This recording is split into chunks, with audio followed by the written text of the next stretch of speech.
Número 16, carta do apóstolo Paulo à igreja de Corinto, capítulo de número 11, versos de número 11 até o verso de número 16. E vamos terminar, se Deus quiser, essa discussão que estava havendo em Corinto, se era lícito ou não as mulheres deixarem de usar o véu. Amém, irmãos? Carta do apóstolo Paulo à igreja de Corinto, capítulo 11, verso 11 ao verso 16, diz assim: No Senhor, todavia, a mulher não é independente do homem, nem o homem independente da mulher. Pois assim como a mulher proveio do homem, também o homem nasce da mulher, mas tudo provém de Deus. Julguem entre vocês mesmos: é apropriado a uma mulher orar a Deus com a cabeça descoberta? A própria natureza das coisas não lhes ensina que é uma desonra para o homem ter cabelo comprido, e que o cabelo comprido é uma glória para a mulher, pois o cabelo comprido lhe foi dado como manto. Mas se alguém quiser fazer polêmica a esse respeito, nós não temos esse costume, nem as igrejas de Deus. Deixe sua Bíblia aberta e vamos uma vez mais orar. Santo Deus, te suplicamos, Senhor, e como estamos de coração alegres e contritos em tua presença, Senhor, em nome de Jesus te agradecemos por tudo que é feito nesse momento e te suplicamos, Senhor, fala conosco, fala através da tua palavra, Senhor, que a exposição da tua palavra nos traga vida, Senhor, que o Senhor possa abrir a nossa mente, nosso entendimento, para que possamos entender as maravilhas da tua lei e não apenas entender, Senhor, mas praticar, ouvir, Senhor, e praticar. Em nome de Jesus, fala conosco, Senhor, em nome de Jesus, amém. Você pode sentar, queridos? Vou tentar ser rápido, mas acho que 2 horas eu termino. Eu vou trabalhar às 3, né, mano? Queridos, no capítulo 11, esse capítulo que nós lemos, estava acontecendo na igreja de Corinto 2 problemas. O primeiro problema nós estamos tratando até o dia de hoje, que vamos terminar de falar sobre ele, que era o problema do comportamento das irmãs na igreja sem usar o véu. E o segundo era a forma errada como a igreja de Corinto estava celebrando a ceia do Senhor. Por isso existe uma forma correta, e ela não é da forma que os coríntios estavam fazendo. Mas no primeiro problema, onde estamos terminando hoje, nós vimos que surgiu um grande dilema na igreja. Culturalmente as mulheres usavam véu, um manto sobre sua cabeça, acima do seu cabelo. E o que aconteceu é que esse véu, na cultura greco-romana, ele era a prudência, ele era a honra, a dignidade da mulher. A mulher, quando andava na rua, linda, plena, com o véu, ela não poderia ser tocada, ninguém poderia trazer nenhum tipo de insulto a ela. Ela estava com um símbolo de submissão ao seu marido e respeito e honra a ele. Quando elas faziam isso, andavam na rua com o seu véu, ela andava plena e maravilhosa e ninguém poderia dizer nada. Quando elas entravam dentro do culto, elas também continuavam usando o véu. E dentro do culto, quando elas oravam, quando elas profetizavam, elas usavam o véu. Mas o que acontece é que, diante da cultura, algumas pessoas ao longo do tempo na cidade de Corinto foram desprezando as mulheres, e os gregos desprezavam bastante as mulheres. Ao passo que o apóstolo Paulo chega na sua segunda viagem missionária à cidade de Corinto, e ele ali começa a pregar o evangelho, como nós vimos no capítulo 2, o conteúdo da mensagem dele. Ele diz que quando ele foi pregar a eles, ele não foi com palavras de eloquência, mas ele foi ali pregar a Cristo e esse crucificado, e através da loucura da pregação, Cristo decidiu salvar a muitos, como nos dias de hoje. E o intrigante é que ele começou a pregar a mesma mensagem, de que em Cristo não existe nem homens, nem mulheres, nem escravos, nem livres, todos são um em Cristo. E isso despertou naquelas mulheres que estavam ali, que oravam, que profetizavam, que tinham liberdade para agir no culto de maneira correta, uma vontade, um grito. Acredito que surgiu no coração, brotou nos corações dela uma vontade: eu não vou mais usar o véu. E isso gerou uma polêmica, porque veja, se o véu era de suma importância para a mulher, culturalmente falando, na cidade, se elas deixam de usar, causa um escândalo, tanto na cidade, porque veja, se com o véu ela não poderia ser assediada, sem o véu ela poderia. Se com o véu ela desfilava na rua e as pessoas viam que ela era uma mulher digna e honrada, sem o véu ela se parecia com as prostitutas culturais que cultuavam aos deuses pagãos da cidade. Então logo, quando a mulher andava sem o véu na cidade, as pessoas já entendiam que ela era uma leviana, que era uma pessoa que eles poderiam abordar e perguntar quanto é o preço, qual é o preço, quanto custa para fazer o trabalho, porque elas tinham o mesmo respeito que uma mulher que vendia o seu próprio corpo na cidade.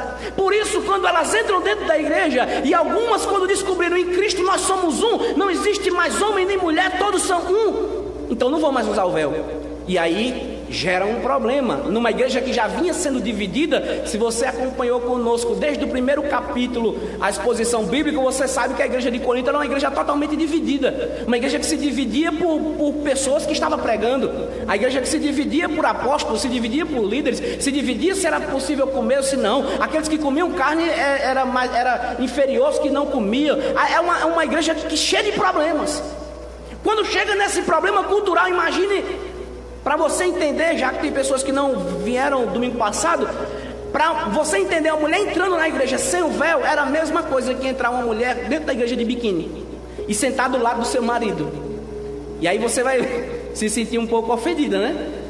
É o mesmo escândalo. As pessoas olhariam, ficariam incomodadas porque ela não estava com o véu, chamaria a atenção. Era uma questão cultural, entenda-se. Não só existe a cultura brasileira, existem outras culturas. Na cidade de Corinto existia sua cultura. E o que é que acontece? Essas mulheres decidiram não usar o véu, gritaram como as feministas: abaixa o véu, não uso mais o véu, e quem quiser que se vire. E o apóstolo Paulo é perguntado: Paulo, então, a gente pode ou não pode? É lícito ou não é lícito a mulher usar o véu ou deixar de usar o véu? E no capítulo 11, Paulo começa a trabalhar nos 3 parágrafos que nós já lemos. Ele trabalhou os argumentos dele acerca de que é ilícito para a mulher deixar de usar o véu. E veja que nesse parágrafo final, ele vai apresentar a conclusão, então, do seu argumento. Porque veja, nos versículos de 2 a 6, ele mostrou que existia uma hierarquia divina e que tanto o homem como a mulher poderia desonrar essa hierarquia se a mulher tirasse o véu e se o homem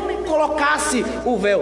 Do verso 7 ao 11 ao 10, ele deu 4 argumentos, foi o que nós pregamos domingo passado, 4 argumentos para provar a sua tese. E o primeiro foi o argumento da glória, que a mulher é a glória do seu esposo. Segundo, a origem, Deus fez primeiro o homem. Terceiro, a finalidade, a mulher foi feita para o homem, não para ser independente dele. E quarto, a relação dos anjos com o que é ensinado na igreja, e aquele ensinamento delas na igreja era um escândalo até para os homens. Por isso, nesse parágrafo final, ele vai lançar 2 argumentos para finalizar esse problema e abordar ele, resolver ele, que é o argumento da natureza e o argumento da independência. Por isso, volte seus olhos para o texto do verso 11 e nós vamos entender agora com isso em mente. No Senhor, todavia, a mulher não é independente do homem, nem o homem independente da mulher. A expressão clássica começa o parágrafo principal, a oração principal do parágrafo, dizendo: no Senhor, todavia. Essa expressão mostra que não foi a mulher nem foi o marido que decidiu estabelecer essa conexão. Não foi o homem nem foi a mulher que decidiu colocar essa hierarquia. O erro do movimento feminista é achar que nós somos machistas, ou que os homens são machistas porque eles creem na Bíblia e praticam ela. E as mulheres, como mulheres cristãs que creem na Bíblia e são submissas aos seus esposos, não é ser capacho, é ser respeitável, é saber que existe uma liderança, e essa liderança foi constituída não por um homem, não por uma mulher, mas por um Deus terno, que Paulo chama de Senhor. E ele disse: no Senhor, todavia, a mulher não é independente do homem. Porque veja, ele começa o argumento mostrando que elas não poderiam deixar de usar o véu, não poderiam fazer isso por N motivos que nós já vimos. Nesse versículo 11, na oração principal, ele diz: nem o homem é independente da mulher. O que Paulo quer dizer com isso? Ele queria mostrar, e mostrou para aquela igreja, que existe uma interdependência um do outro. O homem poderia se sentir superior, já que Paulo argumentou até agora, colocando a mulher no seu devido lugar no culto público, porque ela ia orar, ela ia profetizar, e ela não poderia estar sem o seu véu. E aí ele argumentou que ela foi feita para o homem, finalidade, glória, reticências, e o homem poderia se sentir superior e dizer: é isso aí, Paulo, desce o cacete nela. Ela é submissa mesmo, essa rebelde, né? E o homem poderia ficar orgulhoso. E Paulo disse: vou concluir o que eu estou dizendo, para que não haja sombra de dúvida. No Senhor, todavia, a mulher não é independente do homem, e nem o homem é independente da mulher. O design desse versículo é o seguinte: é mostrar que o homem e a mulher estão unidos nos mesmos interesses. Qual é o interesse? No Senhor. No Senhor, o homem e a mulher estão unidos para servir ao Senhor. Por isso, quando ela tirava o véu e se esposava naquela forma, na frente de todas as pessoas, ela mostrava um ar de superioridade. E Paulo disse: não, baixa a bola, entenda-se que você foi criada por causa dele e para ele. E no Senhor, todavia, os dois são um.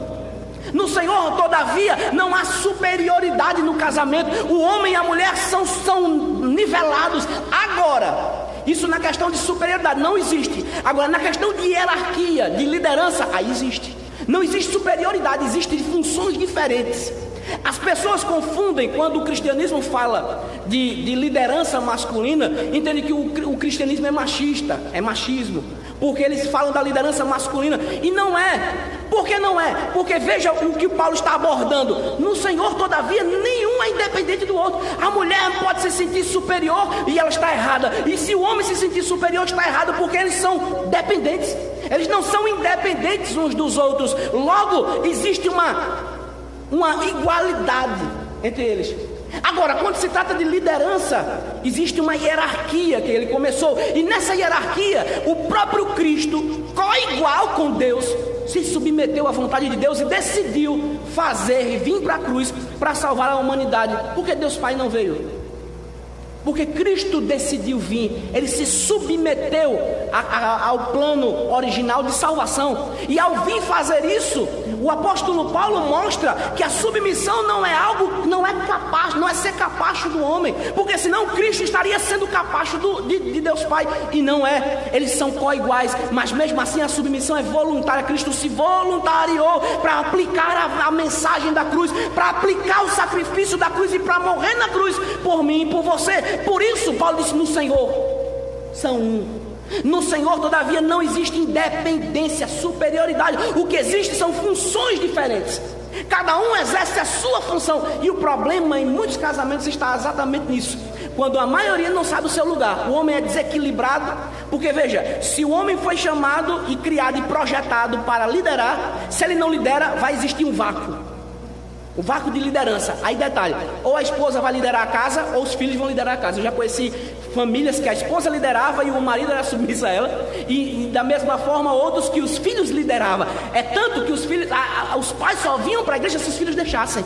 Mas eu vou ficar só, porque os pais não tinham autoridade para trazer para a igreja. Eles tinham que fazer a vontade do reizinho. Sabe por quê? Porque não sabia suas funções. Quando nós sabemos as nossas funções dadas por Deus, porque veja, eu não preciso argumentar acerca porque Deus deu, mas Deus decidiu fazer.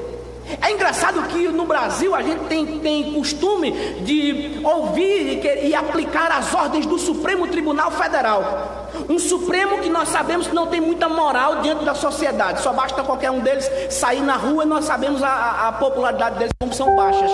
E nós sabemos o que se fala no meio jurídico? Ordem do Supremo não se discute, se cumpre. Mas a de Deus a gente vai discutir para ver se eu vou ser submissa mesmo ou não. É intrigante, porque a do homem as pessoas querem estar ali e cumprir. A de Deus não. Veja, importa agradar a Deus, importa ser submisso ao Senhor, importa cumprir a sua vontade, importa que Ele mande que nós obedeçamos a sua vontade.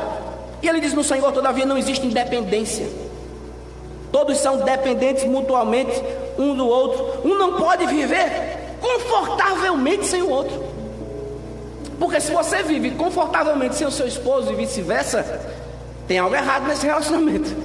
Tem. Porque eu nunca vi um marido que, quando a mulher está doente, ele não fica desesperado. Nunca conheci um marido santo, fiel, que ama a sua esposa, sendo crente ou não. Ele vê a sua esposa passando mal, ele fica nervoso, não sabe o que fazer. E agora eu ligo para a ambulância, vou comprar remédio, o que você quer? Me lembro quando minha esposa teve catapora. Eu fiquei desesperado porque aquele negocinho explode, né? fica aquelas bolinhas e tudo mais. E eu ficava desesperado, porque eu não sabia o que fazer. O que pode ser alívio? O que pode aliviar a catapora? O que? Eu inventei, né, irmão? Não tinha o que fazer, eu inventei. Não tinha remédio que aliviasse. Eu peguei Vic. Não vai fazer isso em casa, vai que tem alergia, né? Peguei Vic e fiquei passando. Você sabe quantos furuncos tinha de catapora? Eu passei Vic um por um, em cada um. Ela aliviou e conseguiu dormir. Ela testemunha daí. O marido santo que ama a sua esposa, ele fica angustiado quando a esposa está doente. E da mesma forma, quando o marido está doente, a esposa fiel, ela fica angustiada. O que eu vou fazer? Porque o homem sabe como é, não foi projetado para sentir dor. Isso é um fato, né? A gente sente uma dor de cabeça, acha que vai morrer. A mulher não, sente dor todo mês, está tranquilo. O homem não, sentiu uma dor de cabeça, Senhor, vou morrer. Faz o testamento, né? Ou seja, veja que a mulher, ela vai ficar triste quando vê o seu esposo doente. Ela vai ficar mais confortável, né? Isso é besteira, só dor de cabeça, relaxa aí, sente e dorme, né? Já comeu? Já tomou café, no meu caso, né? Se eu ficar sem café, dá dor de cabeça. Ou seja, existe uma dependência mútua. Se esse relacionamento não existir, de um homem não se preocupar com a esposa, existe então a superioridade. É tipo, eu quero que você se vire, faça o seu que eu faço o meu. No casamento, Paulo disse, de forma nenhuma. E no Senhor existe uma dependência mútua um do outro. Se você vive no seu relacionamento como se você fosse independente, tipo casado solteiro, sabe? Eu casei, mas eu vivo como um solteiro. Isso não é casamento, meu querido. Isso não é casamento, minha santa. Isso aí é viver independente. É tipo, eu casei, mas eu vou viver a minha vida como eu achar melhor. Não, se você casou, não tem mais essa oportunidade. Vai ter que dar satisfação sim, vai ter que trabalhar para sustentar o lar sim. Quando chegar em casa, a esposa vai estar lá de braços abertos se ela não estiver trabalhando. Ou seja, tem uma responsabilidade, tem uma hierarquia, tem uma liderança. Agora, se eu vou viver independentemente da minha esposa, então pode ter certeza que eu vou me sentir superior a ela. E Paulo disse, no Senhor, todavia, a mulher não é de forma nenhuma independente do homem, e nem o homem é independente da mulher. É necessário um para a felicidade do outro. Existe essa mutualidade. Quando as mulheres profetizavam ou andavam sem o seu véu na cidade, elas se mostravam superior de alguma forma. Eu não ligo para o que o meu marido pensa. O argumento ali era ele. O que estava em pauta era ele. Hoje, da mesma sorte, a mulher anda seminua, desonra o seu marido. É o que a Bíblia diz, é o que nós cremos. Desonra o seu marido porque ela mostra para as pessoas que tipo está disponível. Tá bom que eu não sou uma leviana, mas o que era para mostrar a minha nudez para o meu esposo está sendo mostrado para pessoas que não têm nenhum compromisso. Eu vi Simone Quaresma, que as mulheres que quiserem aprender com uma mulher santa, Simone Quaresma, pensa uma mulher de Deus. E ela disse, você já parou para pensar que quando a mulher anda seminua no meio da rua, ela passa numa rua e se tivesse 50 homens, esses 50 homens vão estuprá-la mentalmente? É forte, né? Chocante, é. Você já parou para pensar nisso? Quando você expõe a sua nudez para pessoas que não é para ver a sua nudez, aquelas pessoas estão lhe estuprando mentalmente. O que Paulo estava dizendo é que quando a mulher anda sem o véu na cidade, os homens olhavam e estupravam ela mentalmente. Hoje é andar nua, seminua, é não ter pudor no vestir. Veja que esse é o ensinamento bíblico para as mulheres santas. No verso 12, ele diz, pois assim como a mulher proveio do homem, também o homem nasce da mulher, mas tudo vem de Deus. Embora, quando ele diz, pois assim como a mulher proveio do homem, ele está lembrando, porque a pessoa, como que eu vim do homem? Está se voltando para o primeiro casal. Como foi o nascimento, a origem da esposa, da mulher. Como foi que Deus criou Eva, a primeira mulher? Ele faz uma cirurgia plástica em Adão, arranca uma costela e faz uma pessoa, né, dali. E ele diz, essa sim é osso dos meus ossos e carne da minha carne. E ele tem uma igual a ele. Agora, posteriormente, na mesma sequência, Deus disse, Adão, você vai dar nomes aos animais, né? Você vai arar a terra, você vai liderar.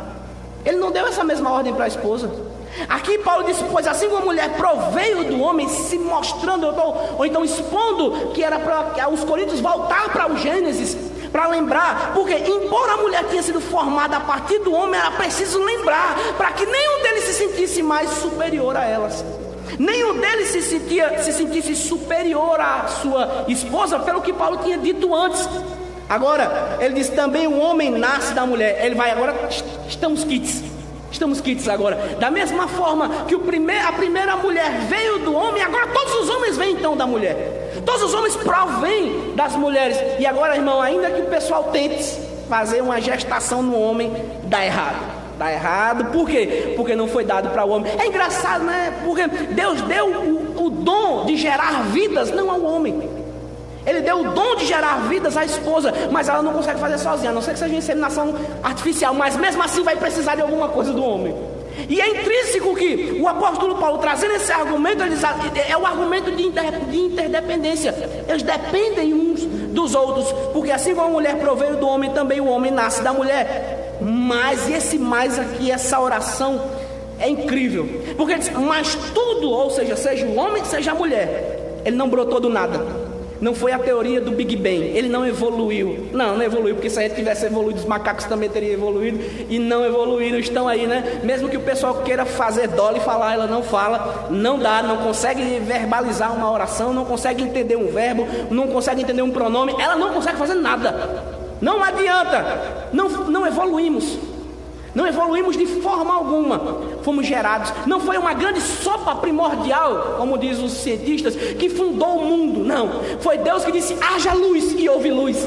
Haja separação entre firmamentos, e houve separação. Ele disse, agora eu quero que as plantas aí brotem outros frutos. E elas brotaram. E ele disse, façamos o homem a nossa imagem conforme a nossa semelhança. E aí ele foi e fez Adão. E ele disse, não é bom que ele esteja só. Farei uma auxiliadora, alguém que lhe seja idônea. E aí ele vai e adormece Adão, arranca a costela e faz leva e dá para ele, e ele clama e agradece. Essa sim é osso dos meus ossos e carne da minha carne.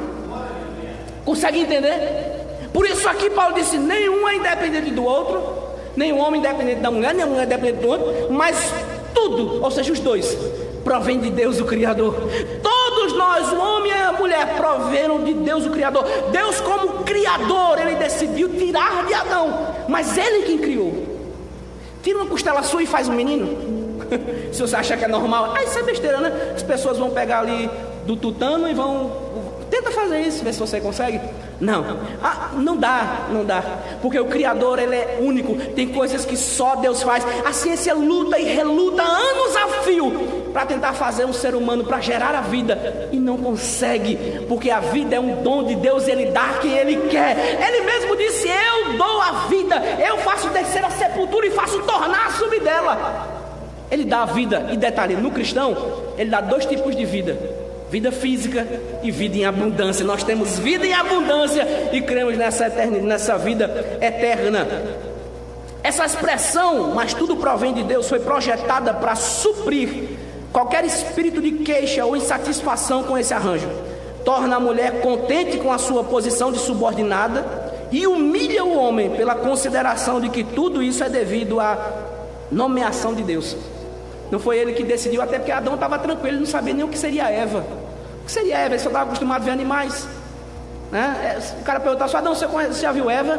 Essa é aquela que anda ali, né, de 4 pés. É aquela que tem bigode maior. Não, tem umas irmãs que tem bigode, mas não é aqueles grandões, né? Pronto, não, é aquela, não. Ele não saberia nem o que seria, porque não existia nada igual a ela ali, nada igual a ele. Quando Deus decide fazer, quando Deus decide criar, Ele traz algo parecido com o próprio Adão. Agora, por isso a exclamação dele, agora sim, porque ele estava acostumado a ver bicho. Tem maridos que acham que a mulher é bicho, que trata ela como se ela fosse animal, né? Tipo, falta pouco pegar uma cocheira e colocar ali para ela comer dentro, porque é um animal, basicamente, trata como animal. E aqui o apóstolo Paulo disse, um não é superior ao outro. Por quê? Porque Deus é o Criador dos dois. Existe uma dependência mútua entre os dois. No verso de número 13, ele diz, julguem entre vocês mesmos. Ele quer que os irmãos julguem alguma coisa. É apropriado uma mulher orar a Deus com a cabeça descoberta? O verso 13 é intrínseco, porque ele começa mandando os irmãos julgar, analisar. É um apelo natural ao bom senso. E o que é que ele está trazendo? O senso comum da sua época. Na cultura grega era comum as pessoas, todas as mulheres estavam usando véu, todas elas usavam véu. Esse julguem vocês mesmos, partindo do seu cotidiano, partindo da sua cultura, é apropriado. A cultura não era apropriada de forma forma nenhuma para a cultura aquelas mulheres deixarem de usar o véu. Ele sabia que era majoritário o sentido de que as mulheres usavam o véu. Então ele fala: julguem vocês mesmos. O pessoal do não julgueis, desculpa, mas o Paulo: não julguem vocês mesmos. Ele dá o direito da igreja decidir. Julguem, analisem, coloque observe o senso comum. Pelo senso comum é correto? Pelo senso comum cultural da época, é apropriado? Não era apropriado. Por isso, aí você diz: e hoje, como é que a gente fica nisso? No nosso senso comum, é apropriado a mulher cristã andar seminua? No senso comum cristão, é apropriado a mulher cristã mostrar sua nudez? Não, de forma nenhuma. Por isso o apóstolo Paulo se julga entre vocês mesmos. Volte à razão. A igreja de Corinto, por mais que ela fosse uma igreja dividida, era uma igreja formada por pessoas inteligentes.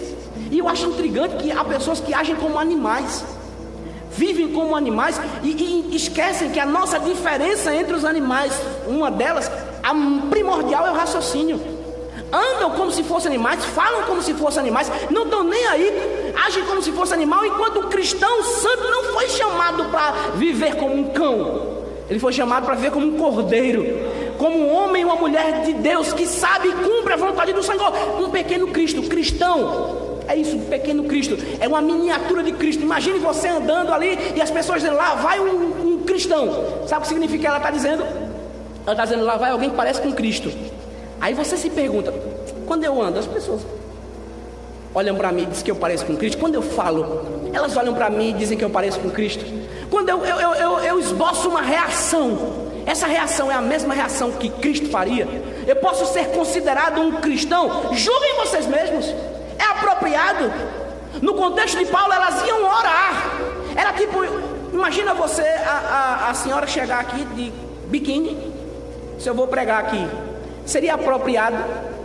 É isso o argumento dele: julguem vocês mesmos. É apropriado a mulher orar com a cabeça descoberta porque ela tirava o véu. Não era decente de acordo com os costumes e hábitos daquela cidade, como não é decente para os nossos dias a mulher não ter pudor nenhum no seu vestuário. Verso 14: a própria natureza das coisas não ensina que é uma desonra para o homem ter cabelo comprido. E aqui, irmão, tem treta, né? Sempre tem uns textos que tem treta aqui só. E aqui o pessoal que tem o cabelo, os homens que tem o cabelo grande, fica: e agora? Vamos lá. O argumento dele é: julguem vocês mesmos. Era apropriado, ele está chamando o argumento cultural, né? Dali, da localidade. E para os gregos chegaram a dizer que era uma desonra para o homem usar cabelo grande, que era apropriado somente para a mulher. Os judeus também da mesma forma. Eles tinham os cachinhos, né? Se você vê um judeu ortodoxo, ele tem uns cachinhos que eu nunca lembro o nome, né? Como é o nome? Filactério, né? Ter evangelista na igreja é bom demais. Filactério, pronto. É só uns cachinhos aqui, irmão. Mas atrás é podar. A não ser que ele fosse nazireu, que era o caso de Sansão, voto nazireu. Ele não podia passar navalha no cabelo. Aí ele poderia sim, mas era um caso à parte. O consenso geral era que o homem não poderia ter cabelo grande, comprido. Por isso o apóstolo Paulo, no consenso da cidade onde ele estava pregando, onde ele estava falando, na cidade de Corinto, ele deixou o mesmo argumento. A própria natureza não ensina, de novo o argumento da natureza, que é uma desonra, não é apropriado para o homem ter cabelo comprido. A expressão para os nossos dias é: tem que existir uma diferença. O homem tem que mostrar que é homem, e a mulher tem que mostrar que é mulher. Eu conheço muitas pastoras, e ainda não concordando com o termo pastora, nunca vai me entrar, ok? Mas tem muitas aí, é igual o Papai Noel, né? O pessoal sabe que não existe, mas tem vários aí. Pronto, é a mesma coisa. Tem muitas pastoras aí que parecem homens. Você já viu que engrossa a voz para pregar? Usa paletó e gravata. É basicamente um homem, né? Não tem feminilidade. Sabe uma das coisas mais bonitas de uma mulher? A sua feminilidade. É a mulher, você olhar para ela e dizer: é uma mulher. Agora imagine você olhar para uma mulher e ver um homem. Aí você ser casado com ela desse jeito. É complicado, irmão. Imagine você olhar para sua mulher e dizer: parece meu brother. E aí, brother? Mano, sabe, é um parceiro em casa, né? Não é uma parceria, é um parceiro, é um brother, é um cara, né? O argumento de Paulo é uma desonra, o homem não se parecer com o homem. Aí você vê, tem camarada que anda mais acochado do que a mulher. As calças são projetadas para o homem ser mulher. As roupas são projetadas para o homem mostrar que ele é uma mulher. A roupa unissex sexo serve para um como serve para outro. Eu lembro de Paulo Júnior, que chegou numa vez no shopping, e o vendedor começou a mostrar as calças para ele. Ele disse: não tem calça de homem aqui não, porque as calças eram só calça feminina. E eu ganhei uma calça que está na minha gaveta ali, que eu não tenho a quem dar. Se alguém quiser, eu dou. Irmão, se eu usar essa calça, você vai dizer: rapaz, pastor, né, desvirtuou do chamado. Porque, irmão, é colada, irmão, só não é um colante, mas é colada a perna. Ou seja, porque tem calças que não são mais calças masculinas, são calças unissex, que uma mulher coloca e ela está tranquila. Um homem coloca e ele parece uma mulher. Não tem mais diferença. O homem não parece mais ser homem. Ele não tem mais a virilidade de um homem. Não sabe resolver um problema. Tem muitos homens que não sabem trocar uma lâmpada, né? Tem que chamar a esposa. Eu chamo minha esposa para trocar a lâmpada, vou confessar. É porque ela é mais alta, irmão. Eu sou pequeno, eu chamo. Quando ela não está em casa, eu subo no banquinho, tranquilo. A lâmpada vai ser trocada, né? Tem um pessoal que não sabe um homem que não sabe para que você vai de lubre. Você entendeu uma situação dessa? Né? Homens que não sabem mais o que é ser homem, não sabem o que é liderar, não sabem o que é ter virilidade, não é ser machista, é ser homem. É engraçado que quando Davi estava morrendo, ele chamou Salomão e disse: Salomão, meu filho estava no leito de morte, estou indo para o caminho que todos os homens estão indo, todo mundo vai morrer. Ele estava morrendo. Tem um detalhe, tem dois ensinamentos para você levar para a sua vida. Sirva a Deus, tenha Deus como seu Senhor e sirva a Ele. E o segundo, pastor, seja homem. Consegue entender o rei Davi dizendo para o seu filho: seja homem, tenha porte de homem, fale como homem, se comporte como homem, não seja um homem travetado de mulher, não vai colar. O cristão, ele é homem, ele é parecido com homem. Eu escutei de um pastor um dia desse que não existe, o termo efeminado é um pouco complicado, né? Então ele disse: existem homens que têm baixa masculinidade. Amei esse termo. Tem homens que é assim, ele não tem uma alta masculinidade, ele tem uma baixa masculinidade. Ele só nasceu homem, mas não sabe ainda se vai casar com um homem, se vai casar. Não tem ainda, não decidiu ainda, né? Paulo disse: é intrigante que a própria natureza das coisas ensina. E o termo ensinar, o verbo ensinar, traz um ensinamento para aquela igreja. É um consenso, que é ensino que o homem tem que se parecer homem. Aqui o argumento era o cabelo. Imagine você chegar, eu lembro quando, eu não vou falar isso não, mas eu me lembro, vou falar, eu era ímpio, né, irmão? Eu fui para a festa da Pitomba uma vez, e eu era solteiro, e eu estava lá com os amigos, e tinha uma menina, um pouco bonita, nada demais, minha esposa é linda. Ela estava lá, de costas, cabelo liso, grande, comprido. Eu disse: rapaz, vou ali pegar o número dela. Aí eu disse: tu é doida? Eu disse: por quê? Vai lá. Eu disse: eu vou. Antigamente eu tinha vergonha, né? Mas depois de umas 2, 3 copos, você não tem mais vergonha. Eu fui lá. Boa noite. Ela: boa noite. Rapaz, irmão. Ou seja, de costas parecia uma mulher, mas era um homem. Ou seja, tem pessoas que não tem mais a característica. A mulher, o cara chega lá e ela tá com o cabelo tão curtinho que você olha: aquilo é um brother. Como diz os russos, o inglês, o melhor inglês do mundo é o inglês russo, é um brother. Né? Um brother, aquilo é um brother, porque não parece mulher. Ou então anda parecendo Bozo, já viu? Aqueles folgados, tal, assim, não tem mais. O marido olha e diz: meu Deus, não foi que eu errei? Por quê? Porque ela não parece uma mulher, não tem feminilidade, não exala uma mulher, não se cuida mais, não passa um hidratantezinho, não ajeita o cabelo. Aí o camarada chega, não dá, né? Verso 15. E que o cabelo comprido é uma glória para a mulher, pois o cabelo comprido foi lhe dado como manto. A argumentação é a mesma, né? Se para o homem o cabelo curto, na cultura grega, era uma desonra, para a mulher era o oposto. Era uma honra, era uma glória, era um manto, era lindo. As mulheres gregas eram conhecidas pelos seus cabelos compridos. As mulheres judeias da mesma sorte. Ou seja, essa semana a gente foi no açaí, e eu disse: amor, olha para aí, amor. Ela: o quê? E ela mexendo na carne, vendo se achava uma carne barata, porque está difícil, mexendo na carne. Disse: amor, para ali, amor. A mulher com o rapaz do lado, o marido do lado: só para ali, amor. Ela: por quê? Olha o cabelo da mulher. Pensa num cabelo lindo, irmão. Ela lá no... Eu sou suspeito porque eu amo cabelo grande. Mas por causa da Bíblia não, sempre amei. Mas eu olhei, eu chamei logo minha esposa para ver, né? Vai que ela olha assim, tá olhando para a mulher dos outros, né? Disse: amor, olha para ali, coisa linda. Sabe o que ela fez? Realmente, é lindo. Parecia uma mulher feminina, não parecia um macho, não parecia um homem. Da mesma forma, um homem, quando ele se comporta como um homem, fala como um homem, você tem orgulho. Qual é a mulher aqui? Diga a verdade. Eu não vou pedir para você dizer não, vai que você arruma problema. Mas diga a verdade para você mesmo. Você queria seu marido sendo mais feminina do que você? Imagina você, marido, querendo sua mulher sendo mais macho do que você em casa. Não dá, é esse o argumento de Paulo. A própria natureza ensina que é uma desonra para um e uma honra para o outro. Verso 16 a gente vai concluir com ele. Mas se alguém quiser fazer polêmica a esse respeito, nós não temos esse costume, nem as igrejas de Deus. O que o termo fazer polêmica significa?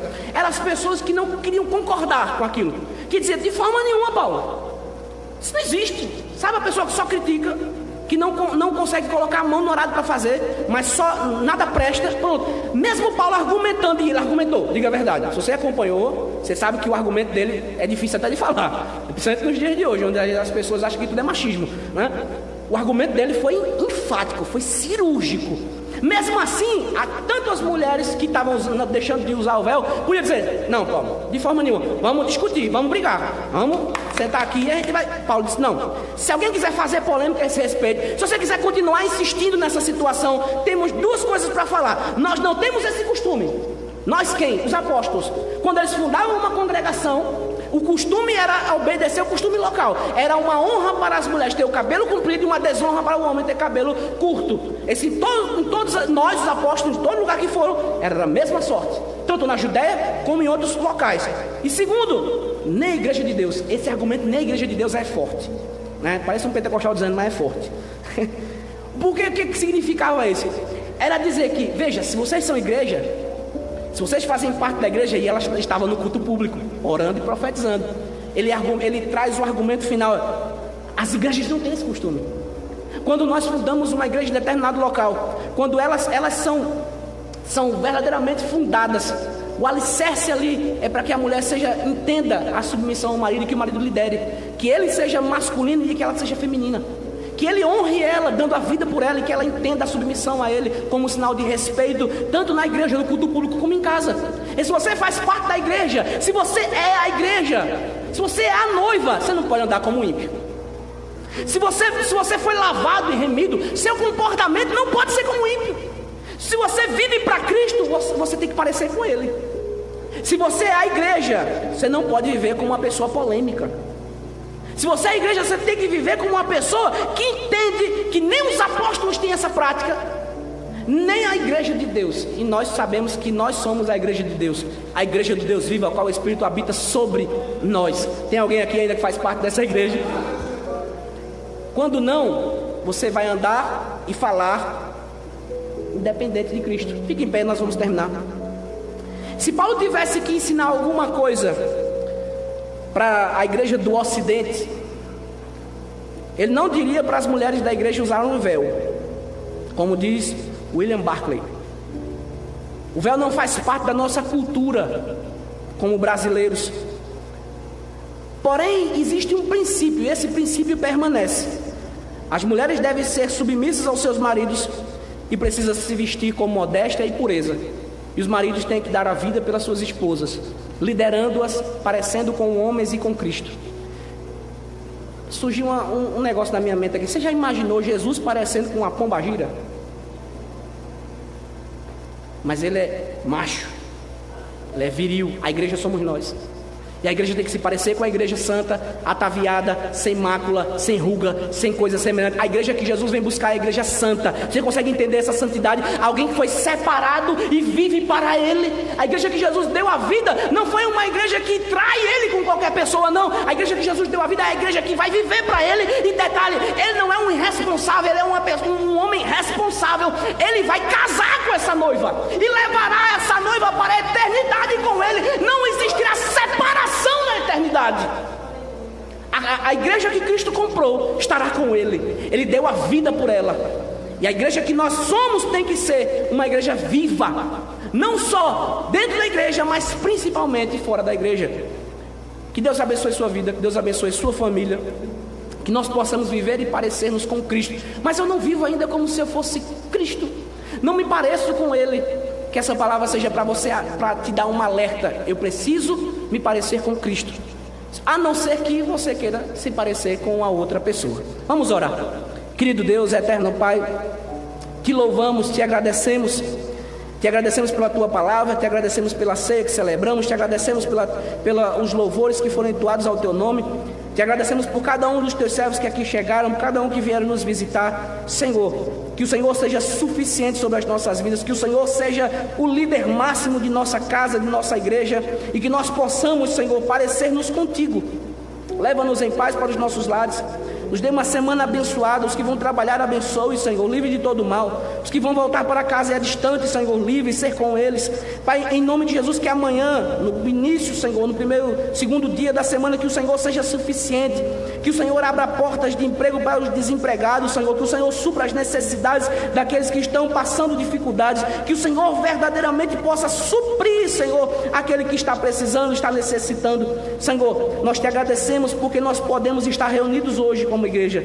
Muitos não podem, Senhor, muitos não estão conseguindo, mas nós estamos aqui te agradecendo, Senhor, vivemos, te agradecendo, vamos embora, te agradecemos, vai ser a nossa meta de vida, em nome de Jesus, ó Pai. Abençoa cada um daqueles que aqui se encontram e aqueles que nos acompanharam pelas redes sociais, abençoe, Senhor, supra suas necessidades, em nome de Jesus. Abençoe o alimento que vamos comer agora, Pai, que seja para a tua glória, em nome de Jesus. Tira de nós aquilo que não te agrada e que possamos ser fiéis e parecidos com Cristo, para a glória do teu nome, em nome de Jesus, amém. Queridos, domingo estaremos aqui para o culto às 19 horas, não vai ser de manhã, vai ser às 19 horas, então não venha apenas na ceia, porque na ceia é um culto que demora um pouco mais, né? No culto domingo, quando não tem ceia, geralmente é mais rápido. Não sei que dê para pregar muito tempo, né? Então não esqueça isso. Venha domingo que vem e está tudo certo, né? Estenda as mãos para cá.